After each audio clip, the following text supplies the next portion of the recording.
বিসমিল্লাহির রহমানির রহিম।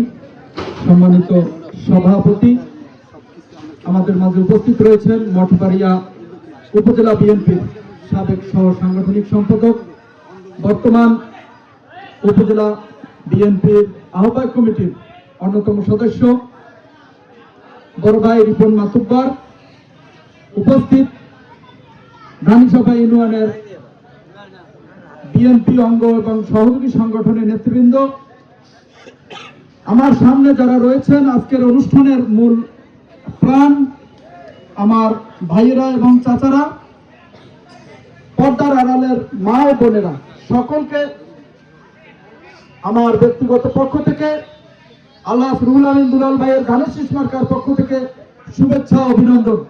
বক্তব্য অনেক হয়েছে, বক্তব্য শুনেছেন। যেইখানটায় আমি দাঁড়িয়ে আছি এইখানটায় কিন্তু আমার বাবার নানা বাড়ি, অর্থাৎ এখন বাড়ি আমার বাবার নানা বাড়ি, আবার এই ওয়ার্ডই আমার বোনের শ্বশুর বাড়ি। অর্থাৎ আমি এখানের বলতে গেলে আমি আপনাদের আত্মীয়। যাই হোক, আমরা এখানে যারা এই 6 নম্বর ওয়ার্ডটি, বিশেষ করে এই ধানিসভার ভিতরে সবচেয়ে উর্বর ওয়ার্ড, কারণ এইখানে অনেক নেতৃত্ব রয়েছে, যোগ্য নেতৃত্ব রয়েছে, যারা বিএনপির কেন্দ্রীয় নেতৃত্ব দিচ্ছেন, স্বেচ্ছাসেবক দলের নেতৃত্ব দিচ্ছেন, বিভিন্ন মঠবাড়িয়ায় আমাদের দলের বিভিন্ন নেতৃত্ব দিয়েছেন। তাই এই ওয়ার্ডে সকলে মেধাবী, দক্ষ, বিচক্ষণ, শিক্ষিত এবং মার্জিত লোক এই ওয়ার্ডের মানুষ। তাই এই ওয়ার্ডের মানুষের কাছে আমাদের প্রত্যাশা অনেক বেশি। অতীতে যে নির্বাচন হয়েছে সেই নির্বাচনে আপনারা আপনাদের পছন্দের প্রার্থীদের ভোট দিতে পারেননি। ভোট কেন্দ্রে গিয়ে দেখেছেন আপনার ভোটটি ছিনতাই হয়ে গিয়েছে, আপনার ভোটটি রাতের অন্ধকারে ভোট কেটে নিয়েছে। এইবারে আমরা দেশনেত্রী বেগম খালেদা জিয়া তারেক রহমানের নির্দেশে 17টি বছর দুঃশাসনের বিরুদ্ধে লড়াই সংগ্রামের মধ্য দিয়ে রুহুল আমিন দুলালের নির্দেশে আমরা মঠবাড়িয়ায় আন্দোলন সংগ্রাম করেছি। আন্দোলন সংগ্রামের মধ্য দিয়ে একটি ফ্যাসিস্ট সরকারের পতন হয়েছে। জগদ্দল পাথরের মতো 15টি বছর এই দেশের মানুষের ভোটের অধিকার হরণ করেছে, মানুষের গণতান্ত্রিক অধিকার হরণ করেছে, মানুষের বাক স্বাধীনতা, চিন্তার স্বাধীনতা, সংবাদপত্রের স্বাধীনতা, আইনের শাসন, ন্যায় বিচার সকল কিছু লুণ্ঠন করেছে। দেশের অর্থ বিদেশে পাচার করে তারা এই দেশকে অর্থনৈতিকভাবে পঙ্গু করে দিয়েছে। তাই আমরা একটি নির্বাচনের পরিবেশ তৈরি করতে সক্ষম হয়েছি। আগামী 12ই ফেব্রুয়ারি ত্রয়োদশ জাতীয় সংসদ নির্বাচন। এই নির্বাচনে পিরোজপুর 3 আসন থেকে আল্লাহ রুহুল আমিন দুলালকে বিএনপি এবং তারেক রহমান মনোনয়ন দিয়েছে। আল্লাহ রুহুল আমিন দুলাল মঠবাড়িয়ায় একজন পরীক্ষিত নেতা। তার রাজনৈতিক জীবন 40 বছরের বেশি। আপনারা দেখেছেন সে কোনদিন দল পরিবর্তন করেনি, নীতি পরিবর্তন করেনি, অন্যায়ের কাছে আপোষ করেনি।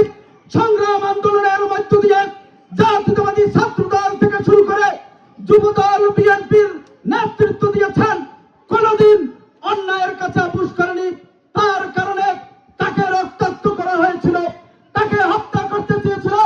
তারপরেও এই মঠবাড়িয়ার জনগণ থেকে তিনি পিছপা হননি, জনগণের সাথে ছিলেন, জনগণকে পাশে নিয়ে আন্দোলন সংগ্রাম করেছে, একটি ফ্যাসিস্টের পতন ঘটিয়েছে।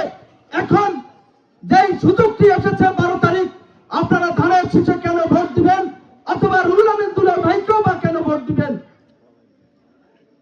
আপনারা দেখেছেন আমাদের নেতা জনাব তারেক রহমান 5ই আগস্টের আগে তিনি 31 দফা কর্মসূচি এই জাতির সামনে তুলে ধরেছে। তাতে কি রয়েছে? এখানে আমরা কৃষি প্রধান দেশ, বাংলাদেশ কৃষি প্রধান দেশ, মঠবাড়িয়াও কৃষক শ্রমিক আমরা অনেক বেশি।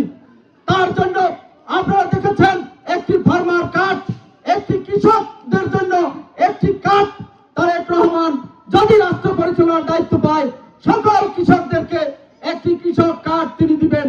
তার ফলে এই কৃষকরা কীটনাশক, সার, ঔষধ অথবা তাদেরকে সেই অনুদানের টাকা দেওয়া হবে। এই দেশ আর পরনির্ভরশীল হবে না, খাদ্য সম্পূর্ণ হবে, বাংলাদেশ হবে আত্মমর্যাদাশীল একটি বাংলাদেশ। এরপরে আমাদের মা বোনরা যারা রয়েছে, একটি পরিবারের জন্য একটি ফ্যামিলি কার্ড দেওয়া হবে। এই ফ্যামিলি কার্ডের মূল কাজ হচ্ছে তাকে 3,000 অথবা 3,500 টাকা দেওয়া হবে। আপনারা দেখেছেন আমাদের এই কার্ডটি পাবে ওই ফ্যামিলির সবচেয়ে বয়স্ক মানুষটি, যে মহিলা যে বয়স্ক রয়েছে তার নামে এই ফ্যামিলি কার্ডটি হবে। তারেক রহমান চিন্তা করেছেন আমরা যারা পুরুষ রয়েছি তারা পথে প্রান্তরে গিয়ে আমরা চায়ের দোকানে আড্ডা দিয়ে আমরা অযথা টাকা নষ্ট করি, যদি এই রকমের ফাও টাকা পাই বাংলায় আর কি। তো তারেক রহমান চিন্তা করছেন মহিলাদের হাতে যদি টাকা যায় এই টাকা তারা নষ্ট করে না, তারা সংসারের পিছনে ব্যয় করে, পাশাপাশি তারা বাচ্চা কাচ্চাদের চিকিৎসা অথবা শিক্ষার পিছনে ব্যয় করে। মহিলারা কিন্তু আজে বাজে খরচা করে না।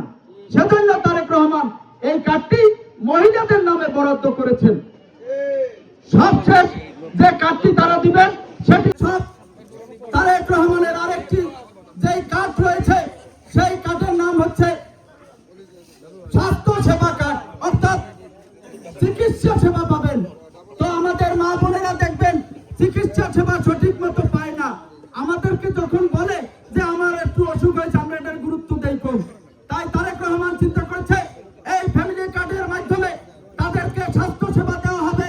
নিকটস্থ যে সরকারি হাসপাতাল রয়েছে সেখানে এই স্বাস্থ্য সেবা আপনারা পাবেন। সবচেয়ে যে চমকটি তারেক রহমানের সেটি হচ্ছে আজকে আলেমরা, আপনি দেখেছেন দেশনেত্রী বেগম খালেদা জিয়া সবচেয়ে বেশি ভালোবাসতেন আলেম ওলামা পীর বুজুর্গ যারা ছিল তাদেরকে। জিয়াউর রহমান যখন ক্ষমতায় এসেছে এই সংবিধানে বিসমিল্লাহির রহমানির রহিম লিপিবদ্ধ করেছেন।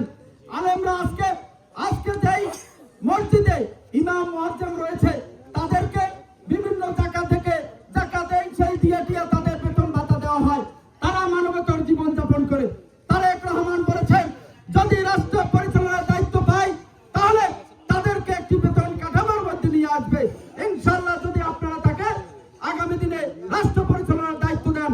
সবচেয়ে যে কথাটি সেটি হচ্ছে এখন একদল এসেছে জান্নাতের ঠিকাদার, জান্নাতের টিকিট নিয়ে এসেছে আমাদের মা বোনদেরকে ভুলভাল বুঝিয়ে ঈমান আকীদা থেকে তাদেরকে পথভ্রষ্ট করার জন্য আজকে তারা এই বাংলাদেশে এই জান্নাতের ঠিকাদার। আপনারা শুনেছেন যারা ফেসবুক, ইউটিউব এবং সোশ্যাল মিডিয়ায় যারা আছেন তারা দেখেছেন তাদের এক এমপি প্রার্থী তিনি বলেছেন এই কৃষ্ণ, এই বিষ্ণু, এই মোহাম্মদ এরা সব এক, নাউজুবিল্লাহ। আপনারা শুনেছেন তারা বলেছেন রোজা এবং পূজা এক। এই ধর্ম ব্যবসায়ীরা এই বাংলাদেশে 1971 সালে তারা বাংলাদেশের বিপক্ষে অবস্থান নিয়েছে, তারা আবার এখন বাংলাদেশের এই স্বাধীনতা বিরোধী চক্র তারা আবার বাংলাদেশকে সেই পাকিস্তান, সেই আফগানিস্তান অগণতান্ত্রিক প্রক্রিয়ায় নিয়ে যেতে চাচ্ছে। তাই আপনাদেরকে সজাগ থাকতে হবে। সকাল সকাল মা বোনদেরকে নিয়ে ভোট কেন্দ্রে গিয়ে ভোট দিয়ে আল্লাহ আমিনুল্লাহ ভাইকে ধানের শীষ মার্কায় ভোট দিবেন। এই মঠবাড়িয়া একটি ফ্যাসিস্ট মুক্ত, একটি বৈষম্যহীন আধুনিক মঠবাড়িয়া হবে, সন্ত্রাস মুক্ত মঠবাড়িয়া হবে, মাদক মুক্ত মঠবাড়িয়া হবে। এই আশাবাদ ব্যক্ত রেখে আমাদের এখানে প্রধান মেহমান এসেছেন, তার বক্তব্য শুনবেন তিনি অলংবর্ষী বক্তা আমাদের আবু বকর সিদ্দিক বাদল ভাই, সেই বক্তব্য শোনার অপেক্ষায়। সবাইকে ধন্যবাদ। আল্লাহ হাফেজ। বাংলাদেশ জিন্দাবাদ। সবার আগে বাংলাদেশ।